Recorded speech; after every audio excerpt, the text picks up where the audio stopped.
Yo, what's up, guys? Inswain with Inswain Audio. Welcome back to the channel. If you're new here, where you been, man? Tap in, subscribe, all that. I really appreciate it. Welcome to the family.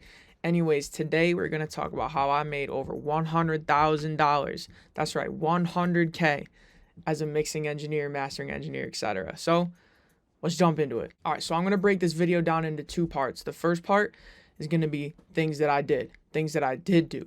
And the second part, which is just as, if not even more important maybe, is things that I didn't do to get to where I am. So starting with the things I did do. The first thing that I did do was I accepted all work. All paying work I've always accepted, whether it's a song that isn't my style, isn't the genre that I focus on, the recordings are messed up, home recording, low quality, you name it, any of that, I'm working with it and making it the best I can. What this did was, one, obviously broaden my horizons, but it also gave me more experience working with all genres, all levels of quality, etc., and it just honed my skills even further. Another thing that I did was I practiced on my own recordings.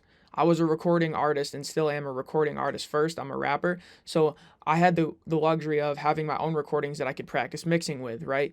Saves me time in, the hassle of making the mistakes on other people's music, right? I can make it on my own and I have no deadlines. I could work for hours and hours and hours and days and weeks on my own mix if I needed to, play around, practice things, trial and error. So if you have the ability to record yourself, even if you're not an artist, I definitely recommend doing that to at least practice your mixing and mastering and engineering skills. Another thing that I did, and I did this a lot, just as much as I practice on my own music, I did this, and that is studying YouTube. I always joke that I've seen every single engineering video on YouTube, and like obviously that's not true, but like it really feels that way. Like I have so many channels I subscribe to and watched their entire catalog, every single video. I just wanted to absorb as much information as I can and then apply it to my mixes. Also, I have always provided free revisions. Some engineers have a different philosophy on how many you should offer or if you should charge or whatnot. That's a topic for another video, and that's subjective and it depends on case by case basis. But for me, that's just what I did is I provided free revisions. And if it took 4 or 5 to get to the end result, I would do that because it would make the client happy, more likely to come back. It makes me happy that I made them happy, and the end result is what they wanted, and everybody benefits from it. Yeah, it cost me more time, but that's time learning, right? You got to think now you're even better for when you go to the next mix. So it's not a complete waste. Another thing that I did do was what I am calling like odd jobs in mixing, things that aren't just like mix my song, send it back. I would anything somebody needed and they would come to me for because they knew that I would be willing to do it. Whether that was, hey, can I pay you to arrange this instrumental for me? Or, just anything like that. Like these strange things that aren't typically, they don't happen every day, but they would come to me and I'd say, yeah, of course. Why would I turn that down? It's good for both of us. And that is a way, to get some extra income and also to, once again, hone in on your skills on not only your DAW and mixing, but also on your customer service, right? Build that relationship. Another thing, and this is kind of related to the last, is what I'm calling like secondary jobs in mixing. So it's things that aren't like mixing and mastering directly, but they're not like super unique. And what I mean by this is I offer lessons. So I'm like an instructor, right? I created courses. I made vocal templates for sale, things like that, that are a little bit more mainstream and common-y, but they're not mixing and mastering in the traditional sense. Those can be a great way to, once again, supplement your income and hone in your skills and broaden your horizon. Another thing that I did do, and I should say that I don't know if this is necessarily a good thing. I'm not saying any of these are good or bad necessarily, but they're just things that I did, okay?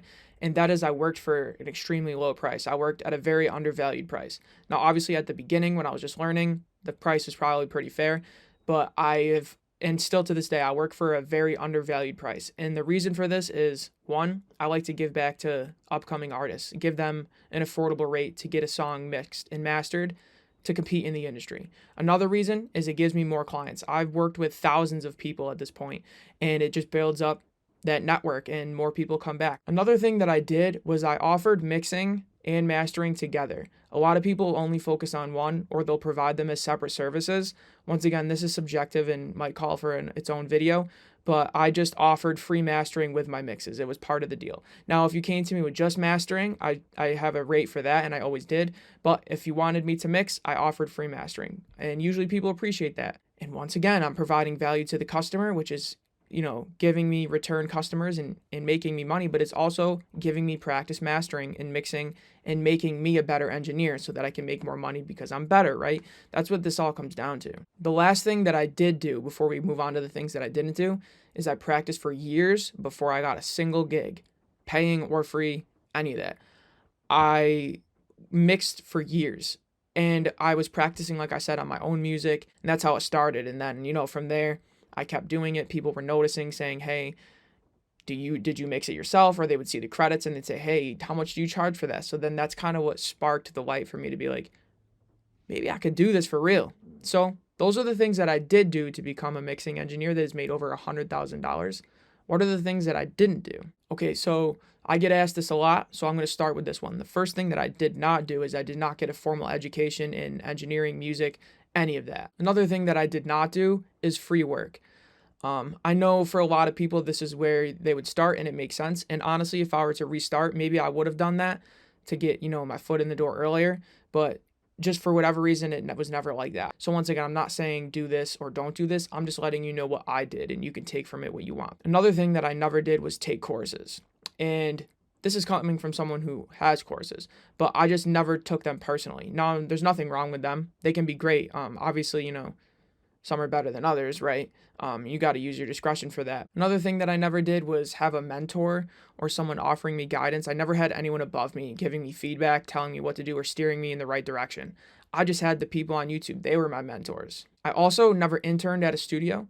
I've never even worked at someone else's studio, right? I've built and worked at my own, but I've never worked in a studio or interned or any of that. I know a lot of people, that's like the traditional route is like go to school, get an education, become an intern, try to get your foot in the door, which can work, but it's just not the path that I took. Another thing that I didn't do is start out with third-party plugins or like hardware gear, anything. I had Logic and the stock plugins that came with it. And even in the early days of me getting paid gigs of working for other people, I didn't have any plugin. I didn't even have auto-tune. I just used the stock Logic tuner, stock everything, and was giving mixes that I was getting positive feedback on and getting paid for, and people were coming back. So, not to say that third-party plugins are a waste of money, but that's just how I got here. Another thing that I never did was spam people or like cold DM, cold email, like just hit up people randomly and say, "Hey, I offer this."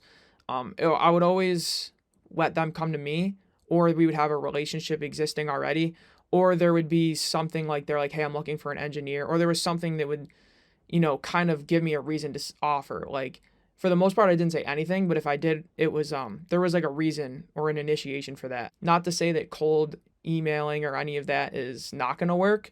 I've heard other people say it doesn't work for them, but I've just never really tried it or done that for different reasons. But yeah, I just something I never really did. I just kind of let the work speak for itself. Word of mouth, people referring you can be great if you do great work. And the last thing that I never did, and this is probably one of the most important, is I never quit. Is, cliche and corny as that sounds, it's really the truth. Like I never gave up. I never stopped. I never even took a break. I'm not necessarily recommending that, do what you can handle, you got to decide your work-life balance. But for me, my work-life balance is just work. I never took a break, never took my foot off the gas, and I never plan to. This is one of those things that takes time to learn, and you're going to start off slow, and it takes you a while to see any progress at all. But if you just stick at it for even years like I did, once the ball gets rolling, it snowballs, and it just explodes from there. So trust me, just keep your foot on the gas. Anyways, with that being said, thank you for sticking around. I'm Inswain with Inswain Audio. Make sure you check out my other videos. I just dropped a ton of vocal tutorials. I've been going crazy.